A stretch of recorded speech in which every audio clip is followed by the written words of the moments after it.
دنیا کی 7 گندی ترین عورتیں۔ دنیا میں 7 ایسی گندی عورتیں گزری ہیں کہ جن کو اللہ پاک نے قرآن پاک میں گناہگار بتایا، اور ان کے مطابق سب سے گناہگار عورتوں میں سب سے پہلے نمبر پر حضرت لوط علیہ السلام کی بیوی ہے، جس نے لوط کے ساتھ غداری کی۔ دوسرے نمبر پر اللہ کے آخری پیغمبر حضرت محمد صلی اللہ علیہ وسلم کی ایک۔ بسم اللہ الرحمن الرحیم۔ تاریخ میں ایسے گناہگار اور گندی عورتیں ہیں جن کے بارے میں اللہ پاک نے اپنی کتاب قرآن مجید میں ذکر کیا ہے۔ یہ عورتیں نہ صرف انسانوں کی گمراہی کا باعث بنی، بلکہ بعض کو اللہ کے پیارے انبیاء کرام علیہ السلام کو بھی قتل کرانے میں پیش رہیں۔ نمبر 1، حضرت لوط علیہ السلام کی بیوی۔ اور اسرائیلی سرحدوں پر جہاں آج ڈیڈ سی نمکین پانی کی جھیل موجود ہے، نمک سے بھری اس جھیل میں آج زندگی کا کوئی نام و نشان نہیں، تاہم آج سے ہزاروں سال پہلے یہ انتہائی زرخیز علاقہ تھا۔ سدوم نامی شہر آباد تھا۔ یہی وہ قوم تھی جس پر اللہ تعالیٰ نے حضرت لوط علیہ السلام کو نبی بنا کر بھیجا۔ اس قوم کا گناہ بہت بڑا تھا۔ ایسا گناہ اس سے پہلے کسی قوم نے نہ کیا۔ اس قوم کے مرد مردوں کے ساتھ اور عورتیں عورتوں کے ساتھ بدکاری کرتی تھیں۔ حضرت لوط علیہ السلام کی بیوی، جس کا نام وائلہ تھا، وہ بظاہر تو حضرت لوط علیہ السلام کی بیوی تھی، لیکن وہ اندر سے کافروں کے ساتھ ملی ہوئی تھی۔ وہ اپنی قوم کے ساتھ دیتی۔ اس بیوی کے لیے اور کیا بد نصیبی ہوگی کہ یہ عورت ساری زندگی ایک نبی کے ساتھ رہتے ہوئے بھی اللہ کے حکم کی نافرمان رہی۔ جب حضرت لوط علیہ السلام کی قوم نے آپ کی باتوں کو ماننے سے انکار کیا، تو اللہ کے فرشتے ان نوجوانوں کی صورت میں اس بستی میں ظاہر ہوئے، جو حضرت لوط علیہ السلام کے گھر میں قیام پذیر ہوئے۔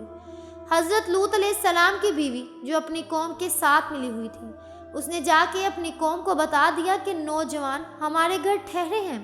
ان لوگوں نے حضرت لوط علیہ السلام کے گھر کو چاروں طرف سے گھیر لیا۔ اس پر فرشتوں نے حضرت لوط علیہ السلام کو ان کی قوم پر عذاب کی خبر سے آگاہ کیا، اور آپ علیہ السلام کو حکم دیا کہ آپ اپنے گھر والوں کو لے کر یہاں سے نکل جائیے۔ حضرت لوط علیہ السلام ابھی راستے میں ہی تھے کہ ان لوگوں کی طرف سے پتھروں کی بارش ہونا شروع ہو گئی۔ آپ علیہ السلام کی بیوی، جو اپنی قوم کا ساتھ دیتی تھی، وہ بھی اپنی قوم کے ساتھ ہی پتھروں کی بارش میں ماری گئی۔ سدوم کے پہاڑوں میں عارضی موجود ہے۔ حضرت لوط علیہ السلام کی بیوی کا تذکرہ قرآن پاک کے علاوہ بائبل میں بھی موجود ہے۔ نمبر 2، حضرت نوح علیہ السلام کی بیوی۔ قوم نوح شرک جیسے گناہوں میں مبتلا تھی۔ اس قوم کے لوگوں نے اپنے سرداروں اور تنکین لوگوں کے بت بنا لیے، ان کی عبادت اور پوجنا شروع کر دیا۔ اللہ تعالیٰ نے حضرت نوح علیہ السلام کو اس قوم پر بہت غصہ آیا۔ یہ قوم اتنی ظالم اور نافرمان تھی کہ وہ اپنے نبی حضرت نوح علیہ السلام کے گھر میں داخل ہو کر آپ علیہ السلام پر ظلم کرتے اور ان کو بے یار و مددگار چھوڑ جاتے ہیں۔ حضرت نوح علیہ السلام کو مجلسوں سے نکالا جاتا، اور آپ کی بیوی بھی ان کافروں سے ملی ہوئی تھی۔ مفسرین حضرت نوح علیہ السلام کی بیوی کا نام وائلہ یا وداعیہ بیان کرتے ہیں۔ وہ صرف کافر ہی نہیں، بلکہ اس کا رہن سہن بھی کافروں جیسا تھا۔ حضرت نوح علیہ السلام کی بیوی کافروں میں شریک ہو کر آپ علیہ السلام کو دیوانہ اور مجنوں قرار دیتی۔ یہ عورت بتوں کی بڑی تعریف کرتی تھی۔ جب کوئی بندہ بتوں کو چھوڑ کر ایک خدا کی طرف مائل ہوتا، تو یہ عورت اپنی قوم پہ جا کے اس آدمی کا نام بتا دیتی، جس سے قوم نوح کے لوگ اس بندے کو مارتے اور پیٹتے۔ اس طرح وہ بندہ ڈر اور خوف کے مارے ان کی پوجا کرنے پر دوبارہ آمادہ ہو جاتا۔ وائلہ نامی اس عورت نے حضرت نوح علیہ السلام کے ایک بیٹے یام کو بھی کفر میں مبتلا کر رکھا تھا، لہٰذا آپ کا یہ بیٹا اپنی ماں کی طرح کافروں سے مل کر آپ علیہ السلام کی مخالفت کرتا تھا۔ اللہ تعالیٰ نے اس عورت کی بدبختی قرآن پاک میں بیان کی ہے، اور اس کی تفسیر و احوال بائبل میں بھی درج ہے۔ حضرت نوح علیہ السلام کی قوم پر سیلاب کا عذاب آیا، تو آپ علیہ السلام کی بیوی اور نافرمان بیٹا بھی اپنی قوم کے ساتھ اس عذاب میں گرفتار ہو گئی۔ نمبر 3، دلائلہ۔ دلائلہ وہ عورت ہے جس کا نام کئی صدیوں سے بے وفائی اور دغا بازی میں بہت مشہور رہا ہے۔ دلائلہ کا ذکر قرآن پاک میں پڑھنے کو ملتا ہے۔ واقعہ کچھ یوں ہے کہ حضرت موسیٰ علیہ السلام کی وفات کے بعد بنی اسرائیل کی قوم عمالقہ کی محبوب بن چکی تھی، اور اللہ نے اس قوم میں بہت ہی طاقتور لڑکے کو پیدا کیا جس کا نام سمسون تھا۔ وہ اس قدر طاقتور تھا کہ وہ اکیلا ہی 100 بندوں کا مقابلہ کر لیتا تھا۔ قوم بنی اسرائیل نے اس بندے کی صلاحیت کو دیکھتے ہوئے سمسون کو اپنے قاضی کے عہدے پر فائز کر دیا، اور سمسون کی طاقت کے ذریعے قوم عمالقہ کو بہت ساری راہیں کھل گئیں۔ ملکہ سمسون کی طاقت کا راز جاننا چاہتی تھی، اس لیے انہوں نے اپنی قوم کی ایک لڑکی جس کا نام دلائلہ تھا، اس کو ان کی بہادری اور ان کی صلاحیتوں کا راز جاننے کے لیے سمسون کے پاس بھیجا۔ سمسون اس لڑکی کو دیکھ کر پاگل ہو گیا، اس کی محبت میں وہ دیوانہ ہو گیا۔ اس نے اس لڑکی کو اپنی صلاحیتوں کا راز بتایا اور کہنے لگا کہ اس کی طاقت کا راز اس کے لمبے بال ہیں۔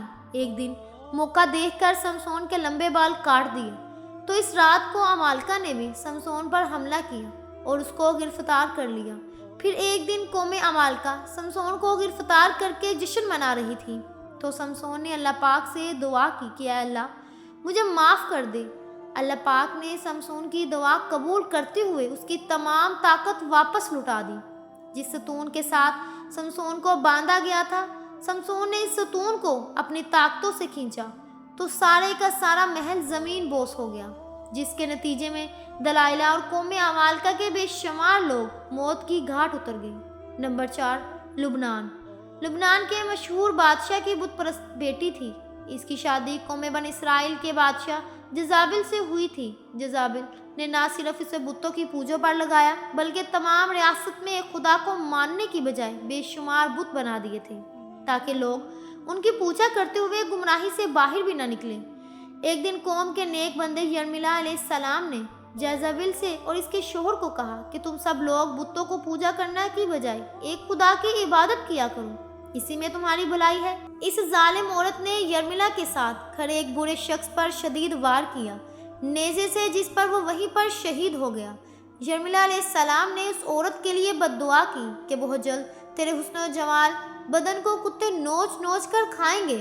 اس کے بعد اللہ پاک نے حضرت الیاس علیہ السلام کو بھیجا، تاہم یہ ملکہ ایمان لانے کی بجائے آپ علیہ السلام کو بھی مارنے کے لیے تیار ہو چکی تھی۔ پھر ایک دن حضرت یرمیلا علیہ السلام کی بد دعا رنگ لائی اور ملک اسرائیل پر سرحدوں کے قبائلی وحشیوں نے حملہ کر دیا۔ لوگوں نے ملکہ جزابل کو زخمی حالت میں سڑک پر پھینک دیا، یہاں تک کہ بہت سے جنگلی جزابل کے ارد گرد جمع ہو گئے۔ کتوں نے اس لاش کو نوچ نوچ کر کھایا۔ نمبر 5، عطالیہ۔ یہ حضرت الیاس علیہ السلام کے دور سے تعلق رکھنے والی جزابل ملکہ کی بیٹی تھی، جس کا نام عطالیہ تھا۔ یہ لڑکی بھی اپنی ماں کی طرح بہت حسین و جمیل تھی، یہ بھی کافر تھی۔ اس کی شادی یہودا کے بادشاہ یہرام سے ہو چکی تھی۔ اس قوم میں بھی ہر جگہ بتوں کی عبادت ہونے لگی۔ اس قوم پر بھی وحشی لوگوں نے حملہ کیا، جس وجہ سے وحشیوں نے یہرام کو بھی قتل کر دیا، لیکن یہ بادشاہ ایک غار میں چھپ گیا، جس وجہ سے اس غار میں اس بادشاہ کی موت ہو گئی۔ جب وحشی ملکہ عطالیہ اور اس کی بیٹی کو اپنے ساتھ ہی لے گئے، ان ماں بیٹیوں کو بہت زیادہ ذلیل اور رسوا کرنے کے بعد دونوں کو آزاد کیا۔ اس کے بعد عطالیہ نے بتوں کی پوجا چھوڑ کر حضرت موسیٰ علیہ السلام کے مذہب پر ایمان لے آئی، لیکن اس تبدیلی کو زیادہ عرصہ نہ گزرا تھا کہ عطالیہ پھر کافرانہ کاموں کی طرف لوٹ گئی۔ اس کی بیٹی کے قتل کے بعد ملکہ عطالیہ کو ہی سلطنت یہود کا تاج پہنایا دیا گیا تھا۔ اس نے اپنی دولت کے نشے میں آ کر اپنے پوتوں کو قتل کروایا، پھر اپنی رائے پر بھی ظلم و ستم کرنے لگی، تاہم اس کا ایک پوتا جو اس سے جان بچانے میں کامیاب ہو گیا، یہودا کے لوگوں نے اسے اپنا بادشاہ بنا لیا۔ یہ ملکہ عطالیہ اپنے محل کے باہر اپنی ہی قوم کے ہاتھوں بہت ہی ذلیل و رسوا ہو کر مر گئی۔ عطالیہ کا ذکر بھی بائبل میں تفصیل کے ساتھ موجود ہے۔ Number 6، Herodias. ناظرین گرامی، ہیروڈیاس کا آخری انسانی تاریخ کی سب سے گناہگار عورت کہا جاتا ہے تو غلط نہ ہوگا، کیونکہ یہ عورت حضرت یحییٰ علیہ السلام کے قتل کی ذمہ دار ہے۔ یہ حضرت عیسیٰ علیہ السلام کی پیدائش سے چند برس پہلے کی بات ہے کہ ہیروڈیاس ایک غریب اور حسین و جمیل لڑکی تھی، فلسطین کے خاندان کی بہو بن گئی۔ ابتدا میں اس کی شادی شہنشاہ کے دوسرے بیٹے ہیروڈیاس سے ہوئی اور اس ہیروڈیاس کے گھر ایک لڑکی پیدا ہوئی۔ تاہم جب وراثت کی تقسیم کے بعد ہیروڈیاس نے دیکھا کہ سب سے طاقتور تو فلپ کے بھائی اینٹیپاس کے پاس ہے، تو اس نے اپنے شوہر کو چھوڑ کر اینٹیپاس سے شادی کر لی۔ انہی دنوں اللہ تعالیٰ نے اپنے پیارے نبی حضرت یحییٰ علیہ السلام جنہیں اہل کتاب یوحنا کے نام سے پکارتے تھے، وہ لوگوں کو درس و تدریس دینے لگے، لیکن آپ کو دینی باتیں پسند نہ تھی، جس کی وجہ سے اس نے حضرت یحییٰ علیہ السلام کو گرفتار کروایا۔ ہیروڈیاس نے کافی بار کوشش کی کہ وہ اپنے شوہر اینٹیپاس سے آپ علیہ السلام کے قتل کے احکامات جاری کروا دیں، تاہم اینٹیپاس ایسا نہ کر سکا۔ ہیروڈیاس کی بیٹی سلومی جوان ہوئی تو اس نے حضرت یحییٰ علیہ السلام کی معصومیت اور نور کو دیکھا تو آپ علیہ السلام پر فدا ہو گئی۔ اس نے آپ علیہ السلام کو گناہ کی دعوت دی، لیکن آپ علیہ السلام اس کی طرف نہ دیکھتے۔ اب یہ دونوں ماں اور بیٹی یحییٰ علیہ السلام کے خلاف ہو گئیں۔ ایک دن بادشاہ اینٹیپاس کے سامنے سلومی ایک بہت ہی بیہودہ ڈانس کرنے لگی کہ رقص کرتے ہوئے اس نے اپنے جسم کے سارے کپڑے اتار دیے۔ اس رقص میں بادشاہ نے بہت دلچسپی لی اور اس کو سلومی کا رقص اتنا پسند آیا کہ وہ سلومی سے کہنے لگا، تم کیا مانگنا چاہتی ہو؟ سلومی نے جواب دیا کہ میں چاہتی ہوں کہ آپ حضرت یحییٰ علیہ السلام کو قتل کروا دیں۔ بادشاہ، جو کہ بڑی محفل میں سلومی سے عہد کر چکا تھا، اس نے حضرت یحییٰ علیہ السلام کو شہید کروا دیا۔ اس طرح سلومی اور اس کی ماں اس گناہ میں شامل ہو گئی۔ نمبر 7، ان میں جمیل ابو لہب کی بیوی ہے، جس کا نام عروہ بنت حرم ہے۔ اس کی آنکھوں کا پھیکا پن نمایاں تھا، جس کی وجہ سے اس کو لوگ کانی ہی کہا کرتے تھے۔ قرآن پاک میں اللہ تعالیٰ نے ابو لہب اور اس کی بیوی کو انتہائی سخت الفاظ میں یاد کیا ہے۔ اس کی وجہ ابو لہب اور اس کی بیوی کا نبی کریم صلی اللہ علیہ وسلم کے ساتھ مشرکانہ رویہ ہے۔ یہ دونوں میاں اور بیوی آپ صلی اللہ علیہ وسلم کو تکالیف اور اذیت پہنچانے کا کوئی بھی موقع ہاتھ سے جانے نہ دیتے تھے۔ روایت کے مطابق جمیل نبی کریم صلی اللہ علیہ وسلم کی راہ میں کانٹے بچھایا کرتی۔ جب سورۃ لہب نازل ہوئی تو ابو لہب کی بیوی غصے سے بے قابو ہو گئی اور بہت ہی بڑا پتھر اٹھا کر رسول کریم صلی اللہ علیہ وسلم کی تلاش میں نکل پڑی۔ کعبہ میں حضرت ابوبکر کے سامنے اسی حالت میں آئی تو اس کے منہ سے جاگ نکل رہی تھی کہ نبی کریم صلی اللہ علیہ وسلم کے خلاف انتہائی ناز و بیاض الفاظ بولتی رہی۔ حالانکہ آپ صلی اللہ علیہ وسلم اس وقت حضرت ابوبکر صدیق رضی اللہ تعالیٰ عنہ کے ساتھ ہی موجود تھے، لیکن اللہ تعالیٰ کے رحم و کرم سے جمیل آپ صلی اللہ علیہ وسلم کو دیکھ ہی نہ سکی۔ وہ وہاں سے گھر کی طرف روانہ ہو گئی۔ بے شک جمیل تاریخ کی بدبخت ترین خواتین میں شامل ہے، کیونکہ اس نے نبی آخر الزماں حضرت محمد صلی اللہ علیہ وسلم کو بے شمار تکلیفیں پہنچائیں۔ اللہ تعالیٰ ہمیں نیک کام کرنے کی توفیق عطا فرمائے اور ہمیں ایمان کی دولت سے مالا مال کرے، آمین ثم آمین۔ ناظرین، اگر آپ کو ہماری آج کی ویڈیو پسند آئی تو ہمیں زیادہ سے زیادہ لائک کریں اور شیئر کریں اور سبسکرائب کیجیے، جزاک اللہ۔ اور کمنٹ باکس میں اپنی قیمتی رائے کا اظہار ضرور کیجیے گا، شکریہ۔